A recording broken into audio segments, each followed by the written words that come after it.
Breaking చూస్తున్నాం. తెలంగాణ రాష్ట్ర CM Revanth Reddy కీలక నిర్ణయం తీసుకున్నారు. నేడు సచివాలయంలో టీఎస్పీఎస్సీపై ముఖ్యమంత్రి రేవంత్ రెడ్డి సమీక్షా సమావేశం నిర్వహించనున్నారు. టీఎస్పీఎస్సీలో ఉన్న లోపాలు, కొత్త చైర్మన్ నియామకం, ఉద్యోగాల భర్తీపై ముఖ్యమంత్రి రేవంత్ రెడ్డి సమీక్షా సమావేశం నిర్వహించనున్నారు. ఈ మేరకు అన్ని ఏర్పాట్లు చేస్తున్నారు అధికారులు.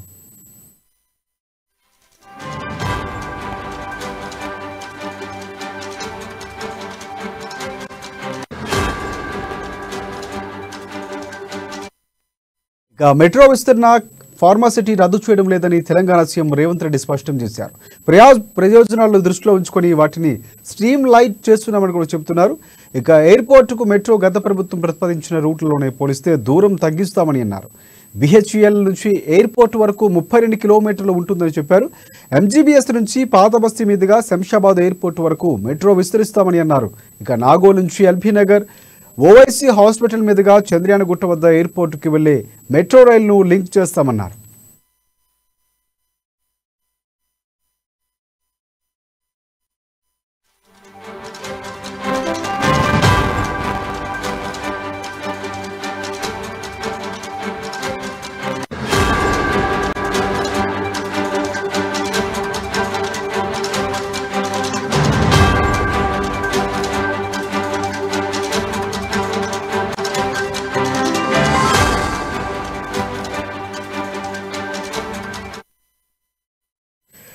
బ్రేకింగ్ చూస్తున్నాం. తెలంగాణ రాష్ట్ర సీఎం రేవంత్ రెడ్డి కీలక నిర్ణయం తీసుకున్నారు. నేడు సచివాలయంలో టీఎస్పీఎస్సీపై ముఖ్యమంత్రి రేవంత్ రెడ్డి సమీక్షా సమావేశం నిర్వహించనున్నారు.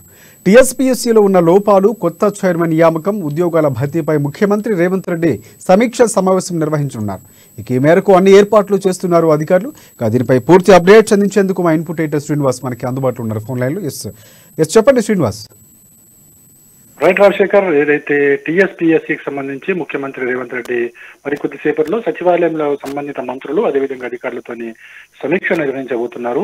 మనం చూస్తున్నాము, ఏదైతే కాంగ్రెస్ పార్టీ అధికారంలోకి రావడానికి టీఎస్పీఎస్సీలో జరిగిన లోపాలు, పరీక్షల పత్రాల లీకేజీలు, అదేవిధంగా ఉద్యోగాల కల్పనలో చూపించిన అలసత్వం, ఇది కూడా ఒక కారణంగా కాంగ్రెస్ పార్టీ అధికారంలోకి వచ్చింది. అందుకోసమే ముఖ్యమంత్రి రేవంత్ రెడ్డి టీఎస్పీఎస్సీ మీద పూర్తి స్థాయిలో దృష్టి సారించారు. అందుకోసమే దీనికి సంబంధించి ఈరోజు సమీక్షా సమావేశం నిర్వహించబోతున్నారు. అయితే ప్రధానంగా మనం చూసుకుంటే కనుక నిన్న ఏదైతే న్యూ ఇయర్ సందర్భంగా గవర్నర్ని కూడా ముఖ్యమంత్రి రేవంత్ రెడ్డి కలిసి దీనికి సంబంధించి కూడా చర్చించినట్లు మన దగ్గర సమాచారం ఉంది. ఏదైతే ఇప్పటికే ఎన్నికల అయిపోయిన తర్వాత టీఎస్పీఎస్సీకి సంబంధించి టీఎస్పీఎస్సీ చైర్మన్ జనార్దన్ రెడ్డితో పాటుగా సభ్యులు ఎవరైతే ఉన్నారో సభ్యులందరూ కూడా ఒక్కసారి రాజీనామా చేయడం జరిగింది. రాజీనామా చేసి కూడా 20 రోజులు కావస్తుంది. అయినప్పటికీ కూడా ఈ టీఎస్పీఎస్సీ చైర్మన్ అదేవిధంగా సభ్యుల రాజీనామాను ఆమోదించాల్సిన బాధ్యత, అధికారము గవర్నర్ కి మాత్రమే ఉంటుంది. కానీ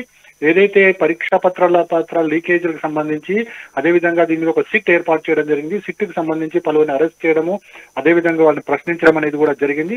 ఈ ఇష్యూ అంతా కూడా ఇప్పటికి కోర్టులో కొనసాగుతుంది.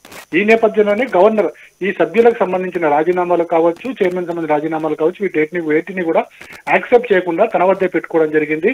ఏదైతే కేసు రన్నింగ్ లో ఉంది, వీళ్ళ మీద ఖచ్చితంగా చర్యలు తీసుకోవాలంటే రాజీనామాలు కనుక ఆమోదిస్తే కేసు మరోసారి డీలా పడిపోతున్న ఒక ఆలోచనతో గవర్నర్ దీని రాజీనామాను ఆమోదించలేదు. కానీ నిన్న ఏదైతే సీఎం రేవంత్ రెడ్డితో భేటీ అయిన తర్వాత గవర్నర్ ఏ నిర్ణయం తీసుకుంటుందో చూడాలి. ఎందుకంటే టీఎస్పీఎస్సీలో జరిగిన అవకతవకల వల్ల అదేవిధంగా వాటన్నిటిని కూడా క్షుణ్ణంగా ప్రక్షాళన చేయాల్సిన అవసరం ఉంది. అదేవిధంగా ఏదైతే తాము అధికారంలోకి రావడానికి కారణమైన టీఎస్పీఎస్సీకి సంబంధించి ఉద్యోగాల కల్పనకు, అదేవిధంగా అక్కడ ఉన్న ఖాళీలను భర్తీ చేయాలంటే ఏ విషయాలు వాటి మీద చర్చించాలన్న దాని మీద అన్ని కూడా ఒక కొలికి రావాలంటే ముందుగా టీఎస్పీఎస్సీ చైర్మన్ అదేవిధంగా సభ్యుల రాజీనామాను గవర్నర్ ఆమోదించాలి అని చెప్పేసి కూడా గవర్నర్ కు విజ్ఞప్తి చేయడం జరిగింది. మరి గవర్నర్ ఏ విధంగా స్పందిస్తుందో చూడాలి.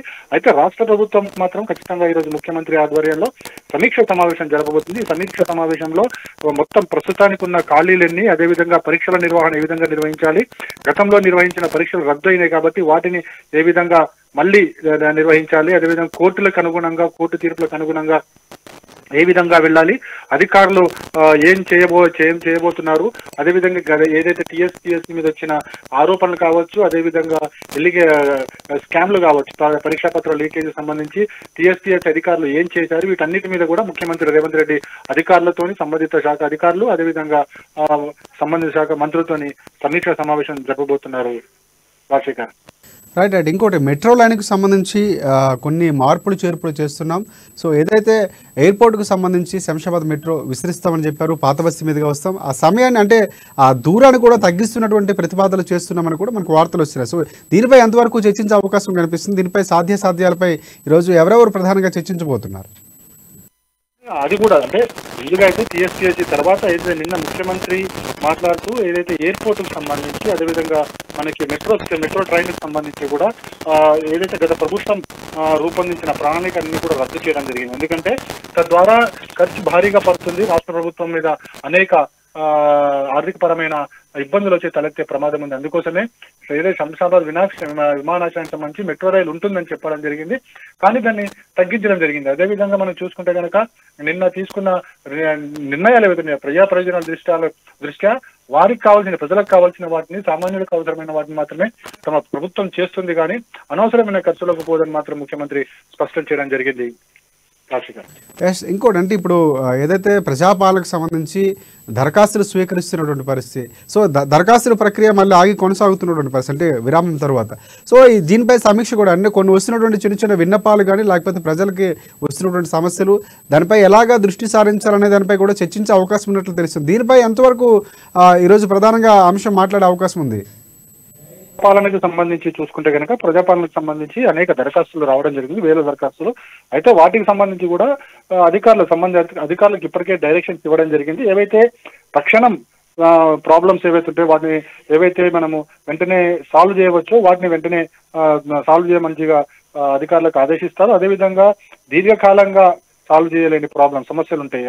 ఫర్ ఎగ్జాంపుల్ చాలా మందికి డబుల్ బెడ్రూమ్ ఇల్లు అన్నారు, అదేవిధంగా వాళ్ళకి మరికొన్ని సమస్యలు ఉన్నాయి, ఆరోగ్యపరమైన సమస్యలు, వాటన్నిటికీ కూడా ఒక నిర్ణయం తీసుకోవాల్సి ఉంటుంది. కాబట్టి వాటిని సమీక్షించబోతున్నారు. అయితే తక్షణం మనము ఏవైతే నివారించగలిగే చర్యలు ఏవైతుందో, సమస్యలు ఏవైతున్నాయో సమస్యల మీద మాత్రం ముందుగా దృష్టి సారించమని అధికారులకు చెప్పబోతున్నారు సీఎం. ప్రధానంగా ఈ సమావేశంలో అంటే మొట్టమొదటిసారి ఆయన నిర్వహిస్తున్నటువంటి సమావేశంగా చెప్పుకోవచ్చు. అంటే దాదాపుగా అందరూ హాజరవుతున్నటువంటి పరిస్థితి కనిపిస్తుంది. ప్రధానంగా అంటే ఈ శాఖలకు సంబంధించి అలాంటి నుంచి ఎవరైనా పాల్గొనే అవకాశం కనిపిస్తుందా శ్రీనివాస్? ఈ శాఖలకు సంబంధిత శాఖ మంత్రులు ఖచ్చితంగా ఉంటారు, అదేవిధంగా అధికారులు కూడా. అంటే గతంలో ఏం జరిగాయి, ఏం చేయాలి, గతంలో జరిగిన లోటుపాట్లు ఏంటి, తప్పిదాలు ఏంటి, తప్పిదాలను ఓవర్కమ్ చేసుకుంటూ ఎలా వెళ్ళాలి అన్న దాని మీదనే ముఖ్యమంత్రి ఫోకస్ చేయబోతున్నారు. ముఖ్యంగా చెప్పింది ఒకటే ఏంటంటే ప్రజలకు సంబంధించిన ప్రజా సమస్యల మీదనే తాము ప్రధానంగా దృష్టి సారిస్తున్నాం తప్ప ఏవైతే గత ప్రభుత్వం తీసుకున్న అనవసరమైన విధి విధానాలు కావచ్చు, లేకుంటే ఒకరికి మాత్రమే కొందరికి మాత్రమే మేలు కలిగే వాటిని మాత్రం ఖచ్చితంగా తాము రద్దు చేస్తామని ముఖ్యమంత్రి స్పష్టం చేయడం జరిగింది. Rajasekhar, thank you, thanks for update Srinivas.